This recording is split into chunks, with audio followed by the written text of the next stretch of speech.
To this day, much of what you see in a farmer's market in Israel still comes from Samaria. For a good portion of the Old Testament, the abundance grown on this land was a visual reminder of God's promise of salvation, executed through Abraham and his children in the core of the promised land.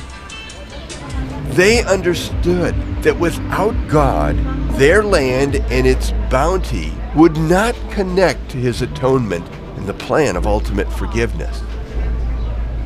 But was this all there was to God's promise? Was it just about good food, descendants, and land? Was God doing something even more unique and spectacular in Samaria for his chosen people?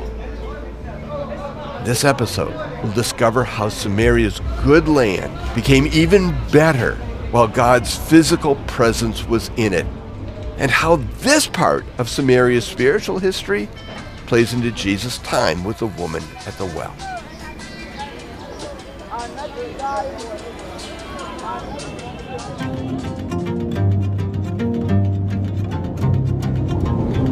The land of Israel is an incredibly diverse landscape. Here you can find everything from fertile farm fields to snow-capped mountains to barren wilderness, all within just a few driving miles of one another. My name is Jack Beck. I'm a Bible geographer, and for the better part of 3 decades, I've been studying the unique ecosystems of this land and how they impact the stories in our Bible. This is the 4th and final season of the Holy Land. It's been an amazing journey, and in season 4, we're going to be visiting 4 different regions: Samaria, the Negev, the southern wilderness, and New Testament Jerusalem. We're going to see how the Lord used this land to anchor his message and then explode the gospel outward to the rest of the world. Join us, and I'm convinced that your Bible reading will never be the same again.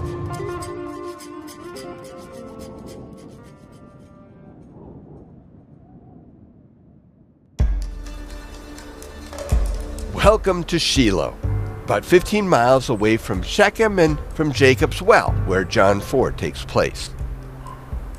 This is the spot where the spiritual realm and the physical realm touched in a profound way, making it the center of faith during a major part of the Old Testament.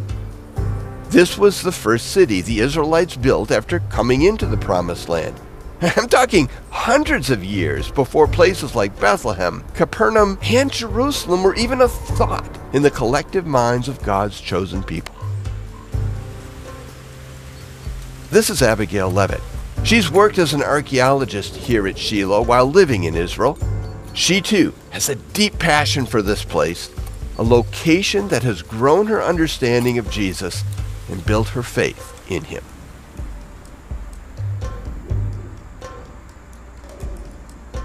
So Abigail, we're here at Shiloh, and I would love, first of all, for you to give us a sense of why here, why establish a city here rather than somewhere else in this area of Samaria. What is there about the site of Shiloh that lends itself to living?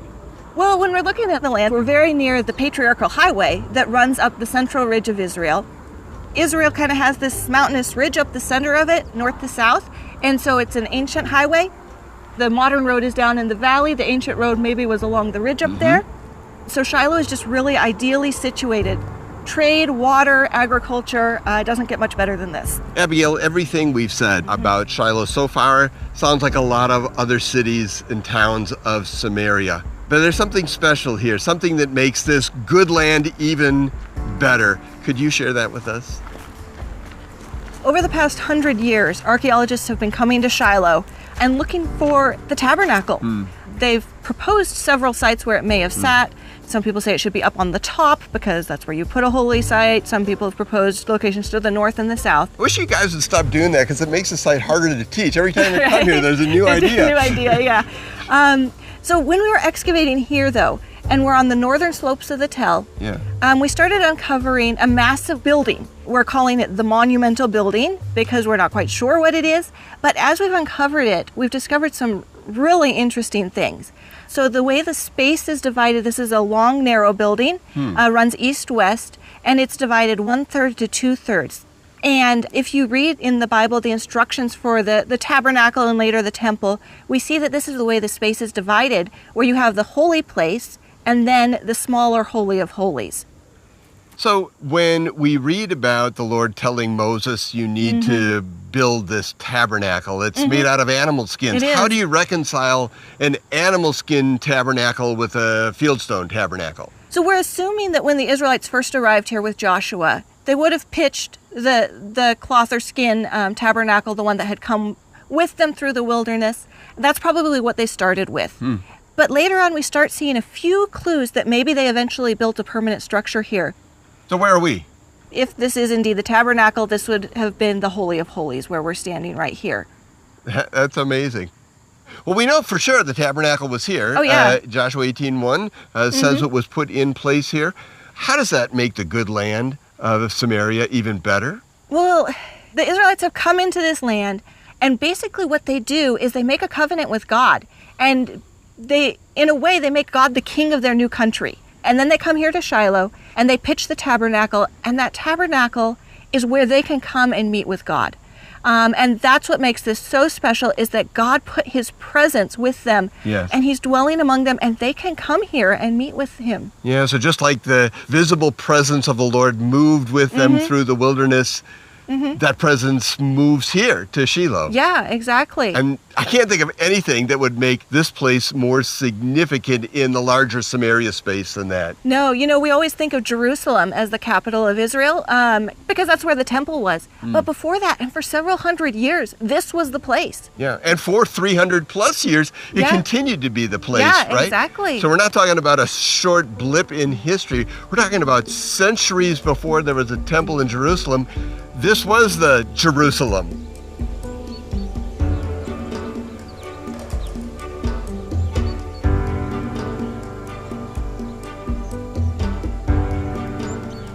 So in Joshua 18, we see the establishment of the tabernacle and of God's presence amongst his people. But something else occurs in this passage that pushes forward God's plan of forgiveness and salvation as well. The tribes of Israel receive their land inheritance from God.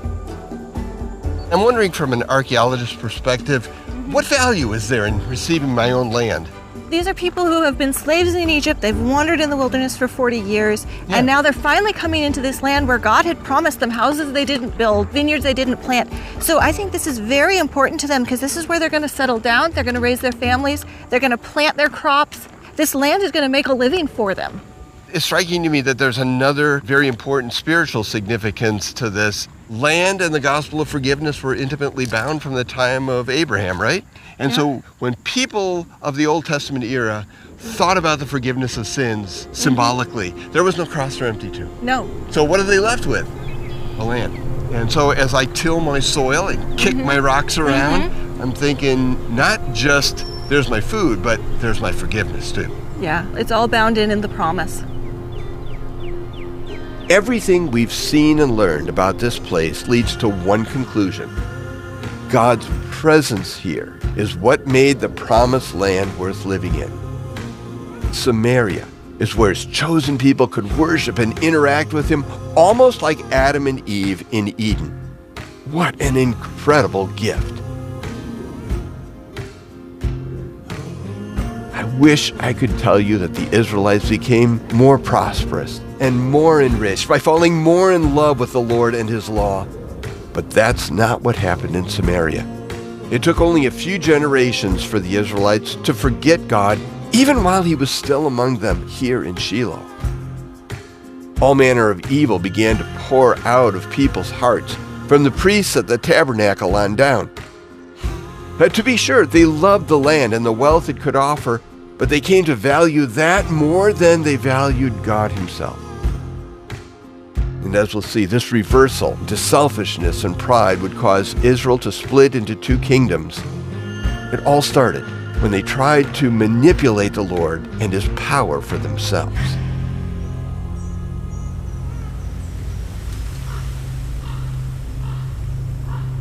the Israelites are going to go to battle with the Philistines, and I think they make a really poor choice. They decide to take the Ark of the Covenant with them into battle. They think that the box that represents the presence of God is a good substitute for God himself, I think. They don't consult God. They just take the Ark of the Covenant out to battle, and they lose it. The Philistines capture the Ark of the Covenant, so that's pretty bad news. It strikes me that the Israelites here were treating the Ark of the Covenant in a very pedestrian way. You were treating the Ark of the Covenant like a talisman, like a good luck charm that's somehow going to bring you victory on its own, apart from the presence of the divine. Yeah, I think so. And I think that they're really copying the traditions of the locals, the Canaanites, who probably took their gods, their wooden or metal gods, into battle with them. And I think that this is something that the Israelites are probably copying pagan worship practices and trying to maybe fit in a little bit. So we have the loss of the priests, we have the loss of the Ark of the Covenant, and we're still not at the worst of it. Oh no, it gets worse, because the next thing that happens is that the Philistines come to Shiloh and they attack and destroy Shiloh.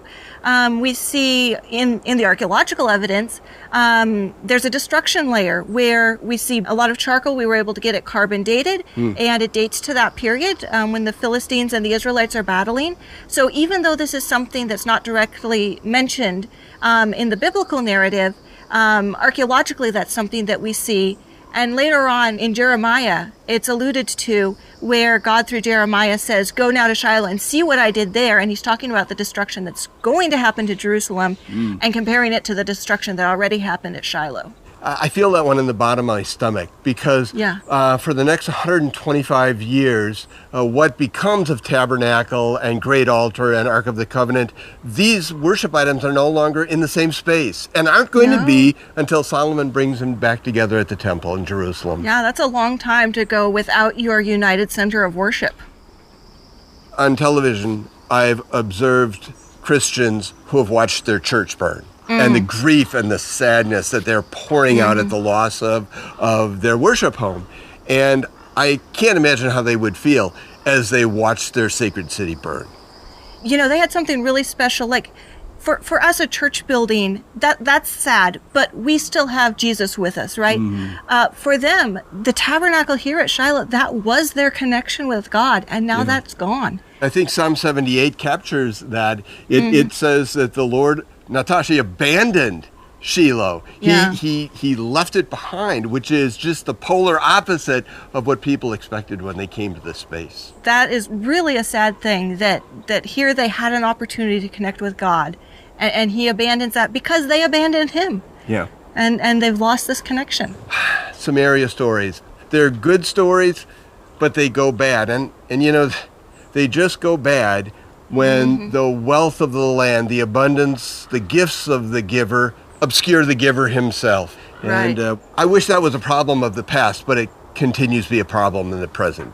I think we can still lose sight of what's important. We can lose sight of, the atonement that Christ made for us. We can take things for granted. I think that this is a problem through the ages. Good land still goes bad. As we end our time in Shiloh, I can't help but be reflective. A good land, made even better by God's presence, had a sudden and dramatic reversal that didn't stop in Samaria. This corruption grew and grew until Israel separated into two nations after the death of Solomon. And do you know where this occurs? In Shechem/Sychar, at the core of the promised land where all of God's promises were given to Abraham. When one kingdom became two, Judea preserved Jerusalem as its center of worship, but the northern kingdom developed multiple worship centers, all of them mixed with pagan practices and gods. Both kingdoms would suffer unimaginable losses and be crushed under the oppression of foreign powers. It's in this dark part of the story that we finally understand who the Samaritan woman was, where she came from, and what Jesus is actually accomplishing in John 4.